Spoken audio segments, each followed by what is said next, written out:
বাজছে বাদ্য, ঘুরছে চাকা, রোমন্থনে ভাসছে প্রাণের ঢাকা। জগন্নাথ বিশ্ববিদ্যালয় থেকে ইংলিশ রোড হয়ে নগর ভবন, পথ জুড়ে পালকি, ঘোড়া, টমটম, রাজারানী বরকনের সাজে ফিরেছে পুরনো দিনের ঢাকা। হঠাৎ করেই সামনে এসেছে সেই চেনা চিঠির ডাকবাক্স।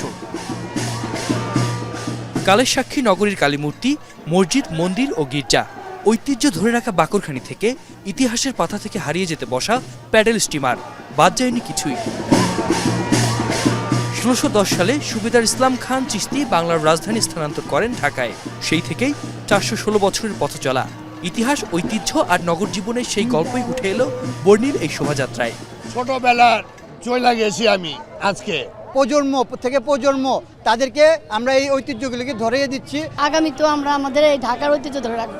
খুবই ভালো লাগছে, খুবই আনন্দিত আমি। পুরনো ঢাকার সবাই, জগন্নাথ বিশ্ববিদ্যালয়ের সকলে আমরা পথে ঢাকাকে ভালোবেসে আমরা চাই প্রতি বছরই যাতে এরকম ঢাকা উৎসব হয়। আমরা এটা রিসার্চ করেছি যে আসলে ঢাকার ঐতিহ্য কোন কোন বিষয়ের মানে খুব ওতপ্রোতভাবে জড়িত, সেই বিষয়গুলো এখানে তুলে ধরার চেষ্টা করেছি।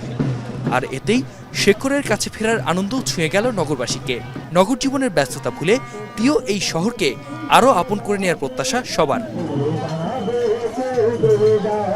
সম্প্রীতি ও সৌহার্দ্য নগর গড়ার আহ্বান জানালেন নগরকর্তারাও। এই ঢাকা আমার, এই ঢাকাকে আমরা হৃদয়ে ধারণ করতে চাই। যদি হৃদয়ে ধারণ করতে পারেন তাহলে এই ঢাকাকে আমরা পরিচ্ছন্ন রাখতে পারবো। ৪১৬ বছরের ইতিহাসকে সঙ্গে নিয়ে ভালোবাসার এই ঢাকা আরও সুন্দর, আরও প্রাণবন্ত হয়ে উঠুক, এমনটাই প্রত্যাশা। আতিক মেজবাহ, এখন ঢাকা।